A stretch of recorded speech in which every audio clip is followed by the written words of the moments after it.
Good evening. God bless. Please take your Bibles tonight and turn to Deuteronomy 17. The things that we're going to read tonight about David, again, magnifies what an extraordinary individual he was and how much faith he had in the one true God.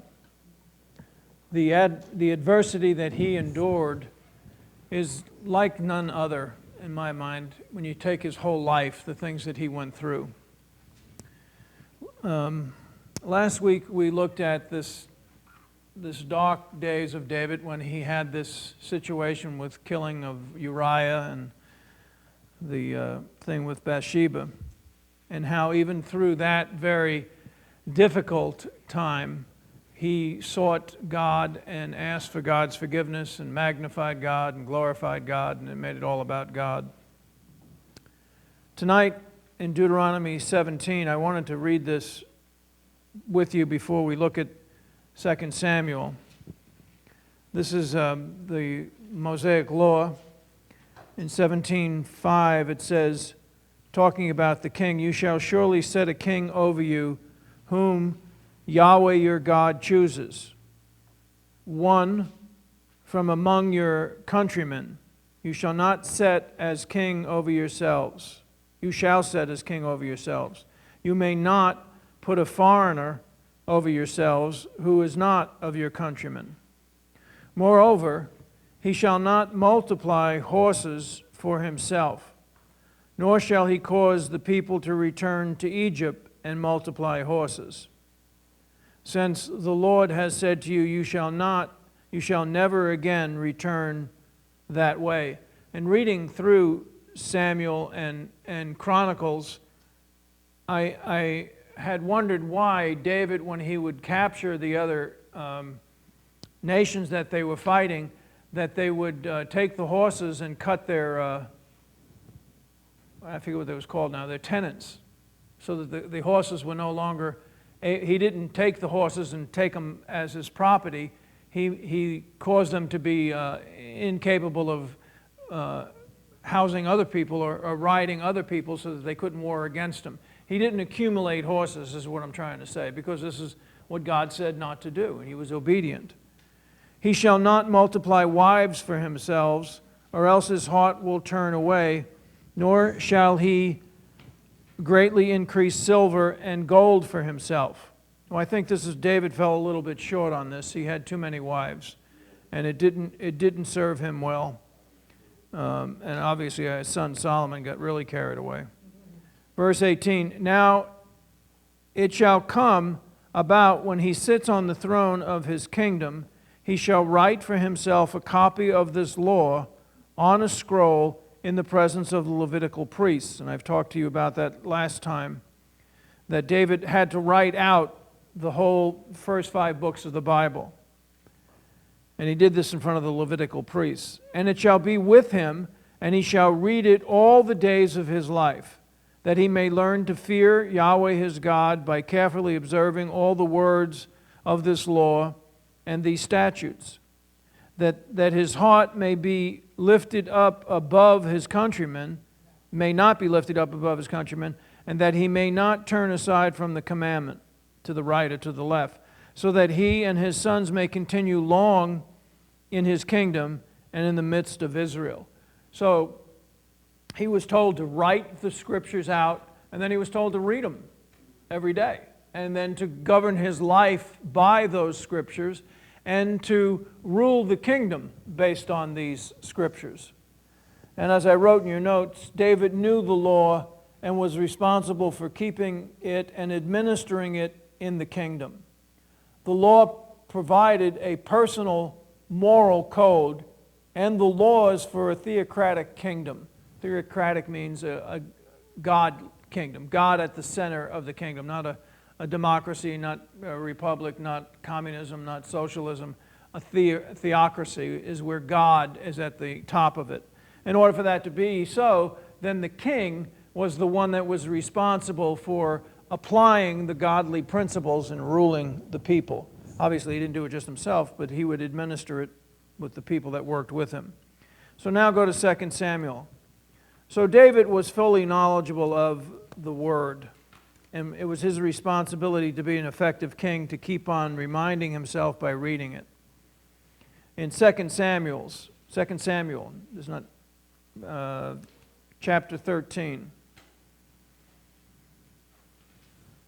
Now, we had read in chapter 12, Nathan confronted David.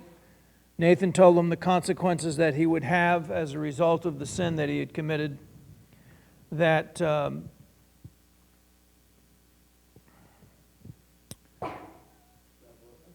child that was born of Bathsheba would die, and also that he would have trouble in his household. And that trouble begins in chapter 13. Now it was after this that Absalom, the son of David, had a beautiful sister whose name was Tamar. Amnon, the son of David, loved her. Now, the people that we're talking about here, Absalom and Tamar, they both have the same mother and the same father. David is their father, and they both have the same mother. Amnon is also David's son, but of a different woman. He has a different mother than these two, but they have the same father. So Absalom and Tamar are full brothers and sisters. Amnon is David's firstborn. It's his firstborn child. He is a half-brother to Tamar and Absalom.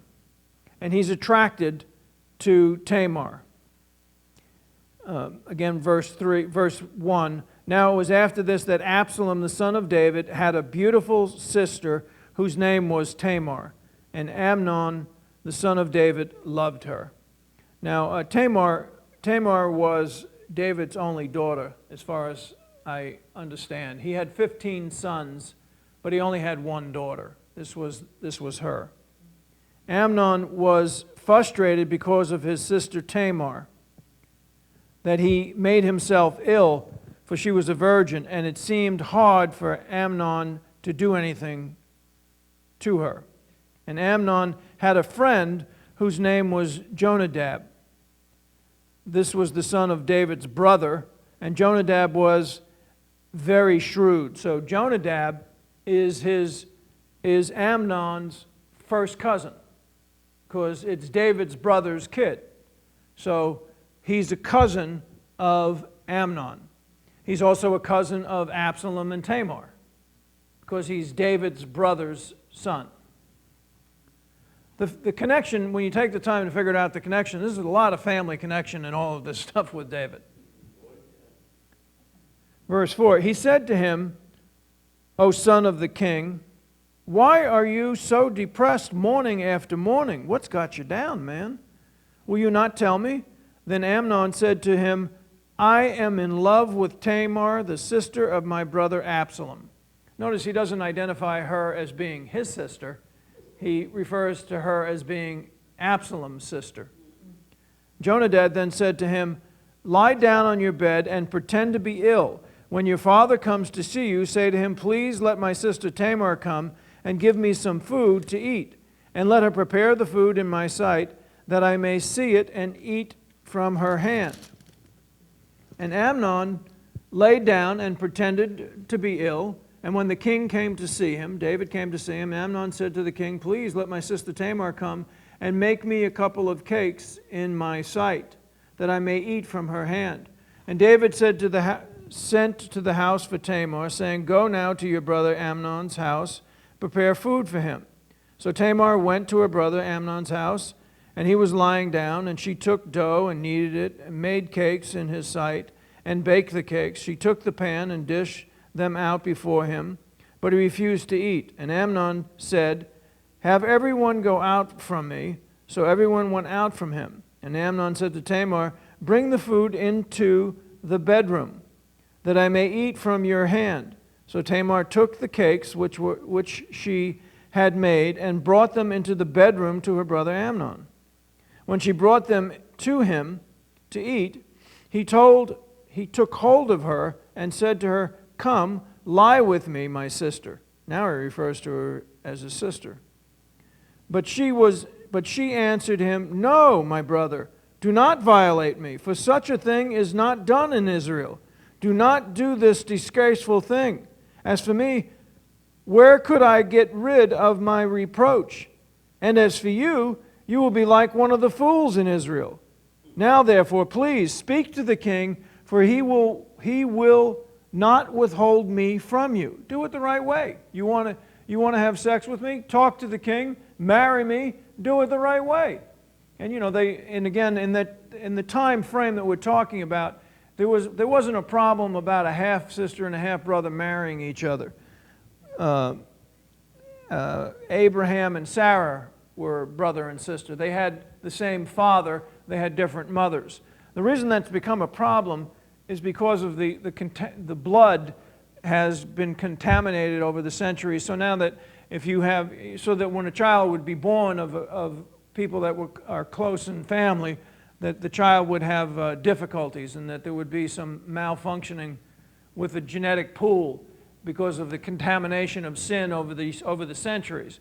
But back at this time, it wasn't really taboo to marry your half sister. So she said, ask the king and he'll give me to you. Don't do this to me. Don't force yourself on me. However, he would not listen to her in verse 14. He probably didn't listen to her in verse 15 either. However, he would not listen to her. Since he was stronger than she, he violated her and lay with her. What do you call that? Rape. That's rape. Verse 15, then Amnon hated her with a very great hatred, for the hatred with which he hated her was greater than the love with which he loved her. And Amnon said to her, "Get up, go away." And she said to him, "No, because this wrong is sending me away and greater than the other that you have done. It's worse than the rape that you have committed. Yet he would not listen to her." Then he called his young men who attended him and said, "Now throw this woman out of my presence and lock the door behind her." Now she had on a long-sleeved garment, for in this manner the virgin daughters of the king dressed themselves in robes. Then his attendant took her out and locked the door behind her.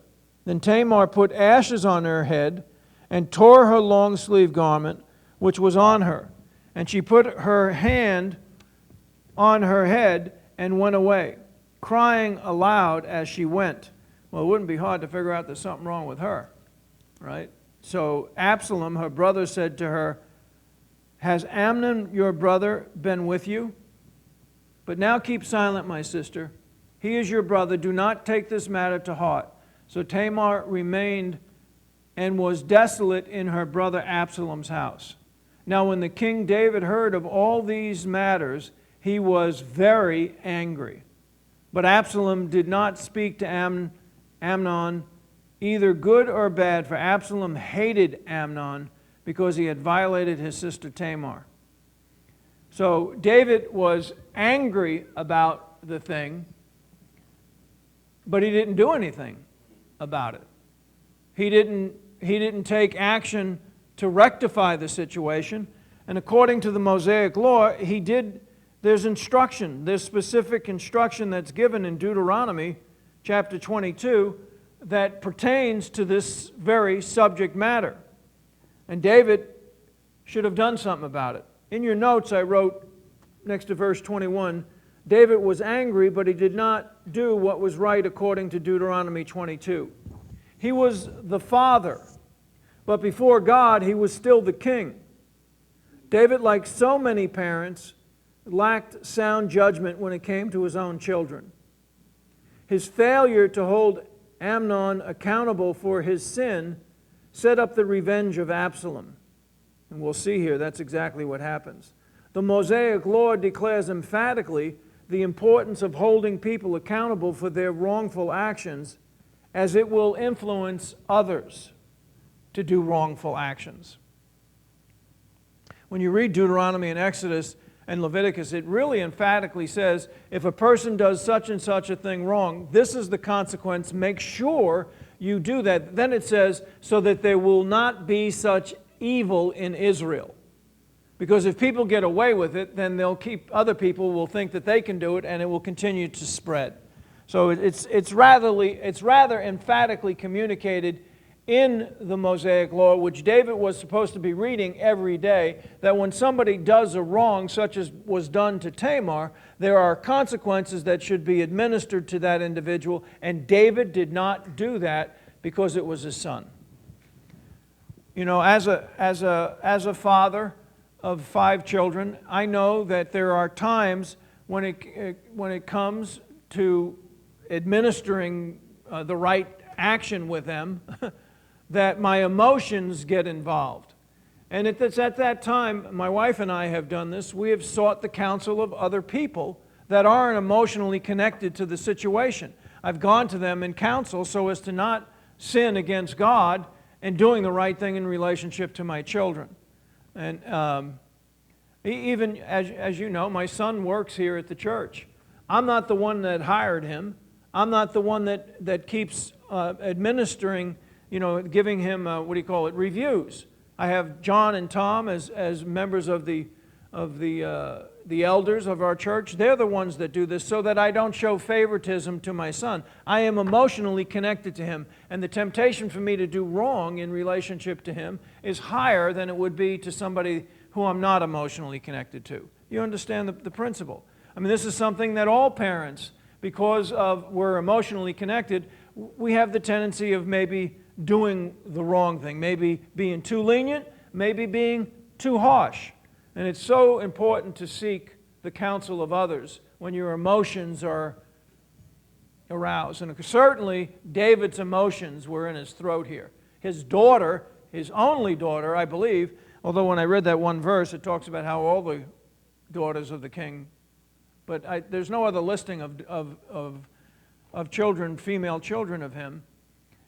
But this is his daughter that was raped by his son. So these are 2 of his kids. This had to be extremely difficult for him to deal with. And again, as I said, he, according to Deuteronomy, had a responsibility to administer the justice that was due in this situation. It was an easy fix. All the guy had to do was change the way he was thinking and marry her, and everything would have been all right. But, we read what we read. Verse 23, now it came about after, are you with me here in verse 23? It came about after how much time? 2 full years that Absalom had the sheep herders in Baal Hazor, which is near Ephraim, and Absalom invited all of the king's sons. He waited 2 years, and now we're going to see the plot that he has for revenge. He waited 2 whole years.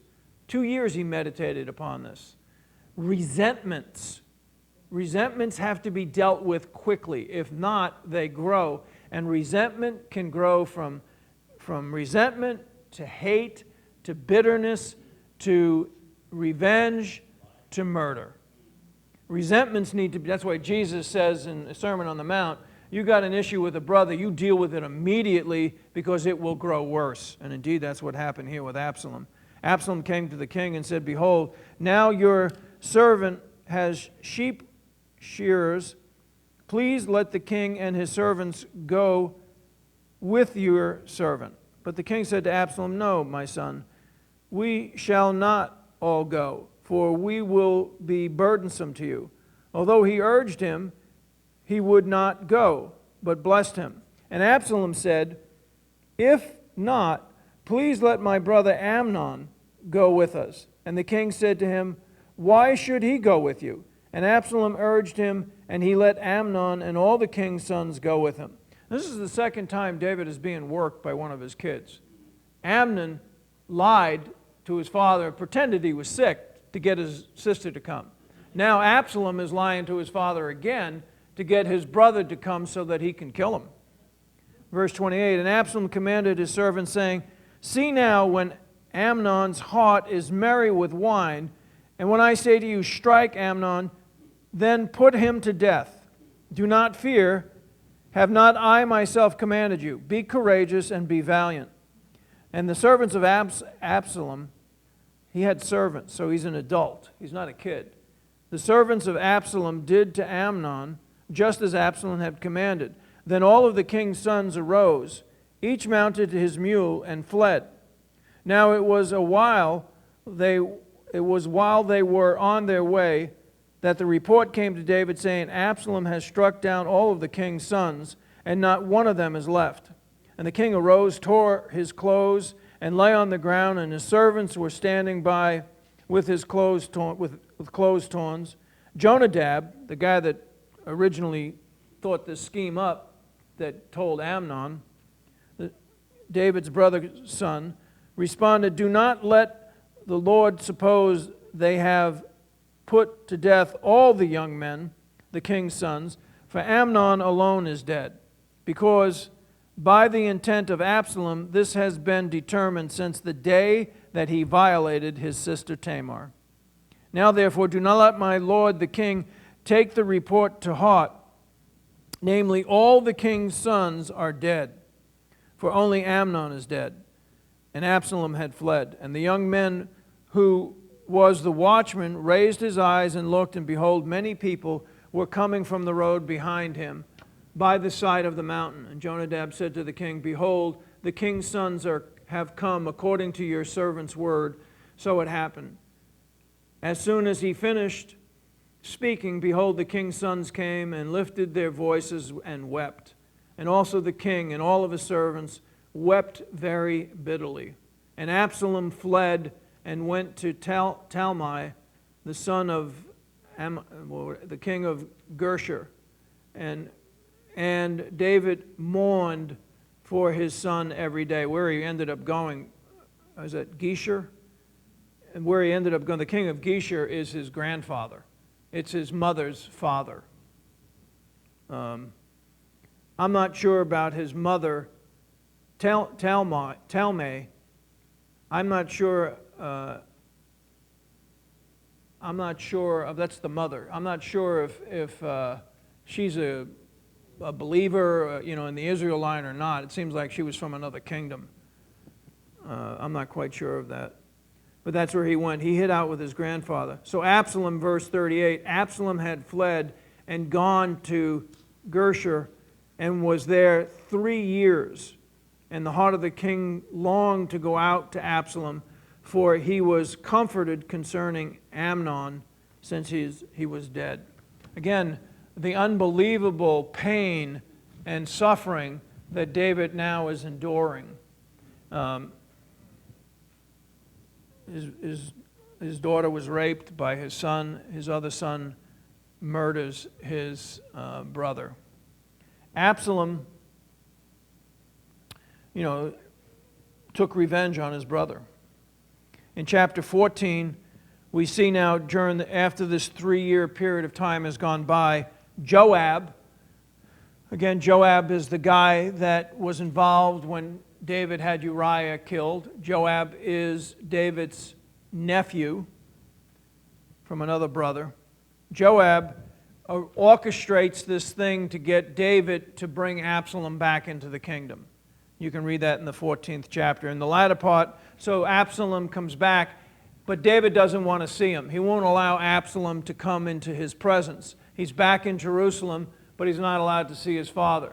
After a period of time, Absalom then forces Joab to go and speak to David on his behalf. He sets Joab's field on fire and forces Joab to come and see him. And then Joab goes and talks to David so that Absalom is now allowed back into his father's presence. Again, a mistake, because Absalom committed premeditated murder against his brother. Even if Amnon was guilty and deserving of the consequences, it was not Absalom's place to kill his brother. On the other hand, David as the king should have administered justice when Amnon sinned, and now again when Absalom has sinned. But he didn't. Thereby he left the door open for more evil to occur, and indeed more evil will occur. He should have taken issue with his son, the firstborn son, when he did what he did, and he should have took issue with Absalom. Absalom had no right in murdering his brother. It says in Numbers It tells you in Numbers, I have these verses in your notes, in Numbers 15, 30, and 31, that premeditated murder is, punishable by death. And in Exodus 20:13 and Deuteronomy 5:7, that tells us that the sixth commandment is you shall not murder. I think I might say you shall not kill, but really what it means is you shall not murder. The way that God set Israel up was that they would have cities of refuge for people who committed manslaughter, or where somebody would kill somebody by accident. They didn't intentionally premeditate it. They killed a person by accident. That's called manslaughter. In our society, there's different degrees of manslaughter. If it's a premeditated act of killing somebody else, that's murder. And that's certainly what was with Absalom. He waited 2 years, meditated on this thing and planned it out and carried it out. And consequently, the results of that sin should have been himself to be put to death. Capital punishment was the requirement for murder. So it mushrooms. When you don't deal with things, things get worse and worse and worse. And if you got more than one child and you allow one child to do wrong, it seems to ill affect the next child and the next child, and you have to take a stand. But either way, the turmoil that now is in this man's heart with his kids, we got 3 of his kids that have brought sensational pain. I don't know in chapter 15 we see, now it came about after this that Absalom provided for himself a chariot and horses and 50 men as runners before him. So now he's back in Jerusalem. He's back in having access to his father David the king, and now he's a prince in Jerusalem, and he's got the authority to have 50 men. 50 men's a lot of people running before him. So now he's in a position of authority and responsibility. And verse 2, and Absalom used to rise early and stand beside the way to the gate, and when any man had a suit to come to the king for judgment, Absalom called to him and said, "From what city are you?" And he would say, "Your servant is from one of the tribes of Israel." And Absalom would say to him, "See, your claims are good and right, but no man listens to you on the part of the king." Moreover, Absalom would say, "Oh, that one would appoint me judge in the land. Then every man who has any suit or cause could come to me, and I would give him justice." Elect me. I'm the one that should be in charge. I'm the guy that will bring justice to pass for you. And verse 5, and when a man came near to prostrate himself before him, he would put out his hand and take hold of him and kiss him. So when a guy would come down and before the prince and prostrate himself, he'd pick him back up and kiss him and give him a hug, winning this man's devotion. Verse 6, in this manner Absalom dealt with all Israel who came to the king for judgment, so that Absalom stole away the hearts of the men of Israel. Deliberate determination to take the loyalty of the people of Israel away from his father to himself. This is an evil person. He murdered somebody already, and now he is seducing the people of Israel to follow him rather than God's anointed king, David. Now it came about at the end of 40 years that Absalom said to the king, "Please let me go and pay my vow, which I have vowed to the Lord in Hebron." Well, this 40, maybe you have a footnote. I do in my Bible. Some ancient versions render this 4. I think 4 would make a lot more sense than 40. If it was 40, then this would be the last year of David's life. Well, actually, David would have already been dead. Absalom, here's my math. Absalom was born when David was in Hebron. He was the 3rd son of David. David was in Hebron for 7 years as the king. Then he was 33 years as the king over a united Israel after Saul died. That makes it 40 years that he was the king. He started when he was 30. David died when he was 70. Did I lose you? Okay, so if it's 40 years from this time, that's impossible. It can't be 40. You get the impression that Absalom is a young man here. He's not some teenager. He's a man. He's got people that are following him. He seemed like a man when that whole thing happened with Tamar. Then he waited 2 years. Then he was away for 3 years. And now we're talking another 4 years. That's 7. He's probably between 30 and 40 years old, which makes David then, it makes David probably around in his 60s, probably 65. David's getting, or maybe even older, maybe 67. He's getting closer to the end of his life because he dies when he's 70. So that's when all of this happens. Now, it came about at the end of 4 years that Absalom said to the king, "Please let me go and pay my vow, which I have vowed to the Lord in Hebron." He's making up a story again. So now for 4 years, he's been enticing the people of Israel away from David and building loyalty to himself. "For your servant," verse 8, now he's continuing on with a lie to David, "your servant vowed a vow while I was living in Gersha in Aram, saying, if Yahweh shall indeed bring me back to Jerusalem, then I will serve Yahweh." The king said to him, Go in peace." So he arose and went to Hebron. He made that whole thing up, this whole lie, using God. And Absalom sent spies throughout all the tribes of Israel, saying, "As soon as you hear the sound of the trumpet, then you shall say, Absalom is king in Hebron." And 200 men went with Absalom from Jerusalem, who were invited, and went innocently. They didn't know what they were doing, and they did not know anything. And Absalom sent to Ahithophel. Now remember what I share with you. Ahithophel is Bathsheba's grandfather. Ahithophel is Bathsheba's grandfather, and Ahithophel was David's counselor. I talked to you earlier about going for counseling. This is one of the people that David would go to for spiritual counsel. And I think I read to you last week that it was considered, when Ahithophel gave counsel, it was considered as being the word of God. So Absalom goes to Ahithophel and gets him to partner with him in this conspiracy to overthrow David. Verse 13, "Then the messenger came to David, saying, the hearts of the men of Israel are with Absalom. And David said to all his servants who were with him at Jerusalem, Arise, let us flee, for otherwise none of us will escape from Absalom. Go in haste, or he will overtake us quickly and bring down calamity on us and strike the city with the edge of the sword."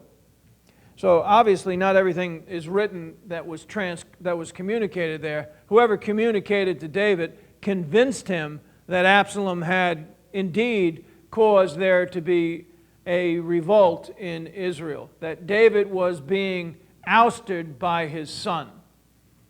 Incredible, isn't it? It's just horrible. That's, there's no word to speak to that this boy would do this to his father. He obviously hated his father. Maybe he hated his father because his father didn't take issue with Amnon. Maybe he hated his father because he was in exile for 3 years. Maybe he hated his father just because he had a demon. I don't know. But I do know that this man had tremendous evil in his heart against his wonderful father, one of the greatest men who had ever lived. And here he is acting out against him. So then the king said to, verse 15, "Then the king's servant said to the king, Behold, your servants are ready to do whatever my lord the king chooses." And then in the remainder of this chapter, we see David leaving Jerusalem, and then the different people that want to come with him. It's really a tremendous record. You should read the whole thing. It's extraordinary. You can see what happens to him as he's leaving Jerusalem. He's going down the mountain of Jerusalem. He goes up the other side to the Mount of Olives and then into the wilderness. And then the war ensues. And then when he comes back, you see what happens, that the people who talk to him on the way when he's leaving, how he deals with the people on, because they're all, when he's leaving, everybody realizes that he's being exiled. Then when he's coming back, you see how he deals with the people. And time won't permit us to get into all of that, but it would be a joyful read for you to go through all of these chapters. Verse 30 of chapter 15, David went up the ascent of the Mount of Olives and wept as he went, and his head was covered, and he walked barefoot. Then all the people who were with him, each covered his head and went up weeping as they went. An extremely, extremely heavy time for this man. Extremely heavy. He's leaving the city of God. He's leaving Jerusalem, the place that he personally has made the sanctuary for Yahweh. The place where he David, had made all of the instruments. He put together all of the musicians. He put together all of the choir. And this is the time of Zion before this time. This is when the people of God are the closest they've ever been to God. It's a time of great joy. It's a time that's referred to as an example of what is in the future when Christ comes back, the time of Zion, where they woke up in the morning to a choir of over 1,000 people singing praises to Yahweh. That's how they woke up in Jerusalem when David was ruling. And when they went to sleep at night, the choir was singing again, singing praises to Yahweh. They rose with praises to Yahweh. They went to bed with praises to Yahweh. Yahweh was at the center of the core of this city, and now David is leaving in exile because his own flesh and blood, his third-born son, turned against him, turned the hearts of the people of God against God's Messiah. He wept. The heaviness of heart, he wept. I don't even know how to put all of that in any context in my life. You know, all within a matter of years, my daughter gets raped by my son. My other son murders my son. My son now goes into exile. He comes back. I take him back in. I love him. I bring him back in. And behind my back, he causes this mutiny, this betrayal. One of the most difficult human emotions that you ever face in your life is that of betrayal. And this is what's going on by his own flesh and blood. We're talking about a hardened warrior that has fought against enemy after enemy and has won over and over and over again. Never faced an enemy like this before. Ahithophel, one of his main counselors, and his son in conspiracy to overthrow the kingdom. The heaviness of heart as he walked up the Mount of Olives, that hundreds of years later, another Messiah would also weep there. The Son of God, Jesus Christ. That same location, tears again would be shed from the descendant of David, the Messiah, Jesus, when he asked God 3 times, if this cup can be passed from me, please let it be so. In chapter 16, David, there's a lot that transpires, but this one I wanted to bring to your attention. There's a lot of people that have expressed loyalty to him, but not everybody. In 16:5, when King David came to Bahurim, behold, there came out from there a man of the family of the house of Saul, whose name was Shema. Is that how you say it? Shehima? Shehima. And he came out cursing continually at David. And he threw stones at David and at all the servants of the king, King David, and all of the servants of King David. And all of the people and all the mighty men were at his right hand and at his left hand. In the previous chapter, it showed us how he was surrounded by a whole troop of guards, over 600 men that were surrounding and protecting him. And this Shimei said when he cursed, verse 7, get out, you man of bloodshed and worthless fella. Yahweh has returned upon you all the bloodshed of the house of Saul, in whose place you have reigned. And Yahweh has given the kingdom into the hand of your son Absalom. And behold, you are taken in your own evil, for you are a man of bloodshed. And Baashai, this is David's sister's son, the brother of Joab, Abishai. Why should this dead dog curse the Lord King? Let me go over and cut his head off. And the king said, what have I to do with you, O son of Zerah? I don't know how to say her name. That's David's sister. If he curses, and if Yahweh has told him, curse David, then who shall say, why have you done so? And David said to Abishai and to all his servants, behold, my son who came out from me seeks my life. Behold, my son who came out from me seeks my life. How much more now this Benjamite? Let him alone, and let him curse, for Yahweh has told him. Perhaps Yahweh will look on my affliction and return good to me instead of his cursing this day. So David and his men went on the way, and Shimei went along on the hillside parallel with him. As he went, he cursed and cast stones and threw dust at him. And the king and all the people who were with him arrived weary, and he refreshed himself there. This is one of the guys that when he comes back after the war is over, he's coming back down into Jerusalem, this guy approaches him again, and David forgave him. He forgives him. David, the humility of this man, the heart of this man is just unparalleled compared to anybody I know, save for our Lord Jesus Christ. He says, well, maybe he's doing God's will and cursing me. Maybe he's right. Or maybe he's wrong. What difference has it made? My son has already done what he's done to me. Just leave the guy alone. Extraordinary man. We'll come back and read more about what happens here, but let's look at Psalm.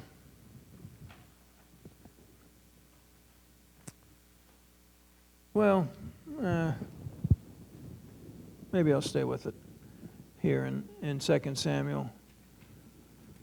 In verses 15 through 23, Absalom enters the city. David's now left the city. Absalom goes into the city. And you remember, I showed you last week that under the counsel of Ahithophel, he goes in onto David's concubines and has sex with all of them so as to disgrace his father. Just unbelievable. He just really hated his father.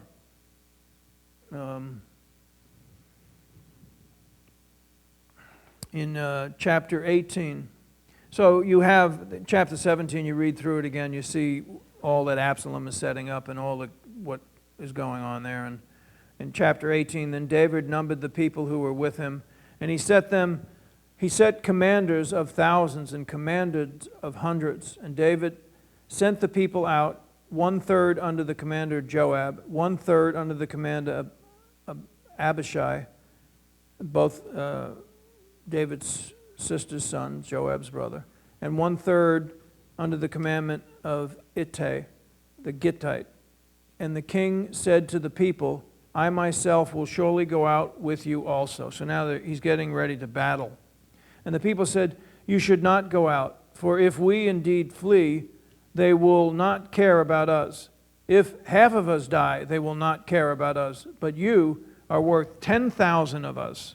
Therefore, now it is better that you be ready to help us from the city. Then the king said to them, whatever seems best to you, I will do. So the king stood beside the gate, and all the people went out by hundreds and thousands. And the king charged Joab and Abishai and Ittai, saying, deal gently, for my sake with the young man Absalom. And all the people heard when the king charged all the commandments concerning Absalom. It's his son. Even though he's done all of this evil, it's still his son. And his son has been horrific on so many accounts. But he said, look, I want you to save him. Save my boy. Then the people went out into the field against Israel, and the battle took place in the forest of Ephraim. And the people of Israel were defeated there before the servants of David. And the slaughter there that day was great. 20,000 men. For the battle there was spread over the whole countryside, and the forest devoured more people that day than the sword devoured. If I read that the right way, then 20,000 was slaughtered by David's servants, and then again that amount by the forest. Or is that how you read it? If you go either way, I'm not sure. Yeah. Well, it's either 20,000 or 40,000 people died that day because of Absalom, because of one man. Now Absalom happened to meet the servants of David, for Absalom was riding his mule, and the mule went under the thick branches of a great oak, and his head caught fast in the oak. So he was left hanging between heaven and earth, while the mule that was under him kept going. When a certain man saw it, he told Joab and said, behold, I saw Absalom hanging in the oak. Then Joab said to his men who had told him, now behold, you saw him. Why then did you not strike him there to the ground? I would have given you 10 pieces of silver and a belt. And the man said to Joab, even if I should receive 1,000 pieces of silver in my hand, I would not put my hand against the king's son. For in our hearing the king charged you and Abiashar and Ittai, saying, protect for me the young man Absalom.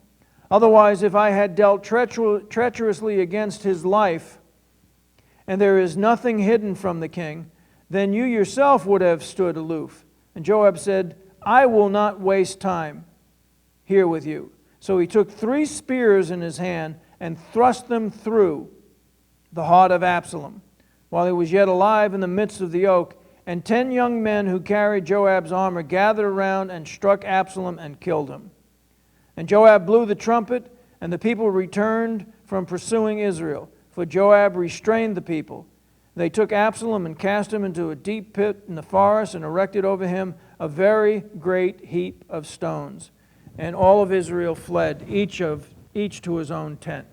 Because of Joab's action, which was in direct contradiction to the orders that he was given by David. But as I've already indicated to you, he didn't really care much about what David said. He had that thing over David because of what happened with Uriah, and because he was his nephew, and whatever the thing was, he killed Absalom. And killing Absalom, he ended the war. It was a very good thing. It was something that David himself should have been wanting to do. But because he was caught up with his son, so we're going to have to take a break now, I guess. We'll take a 10-minute break, and we'll come back and look at the Psalms that correspond with this.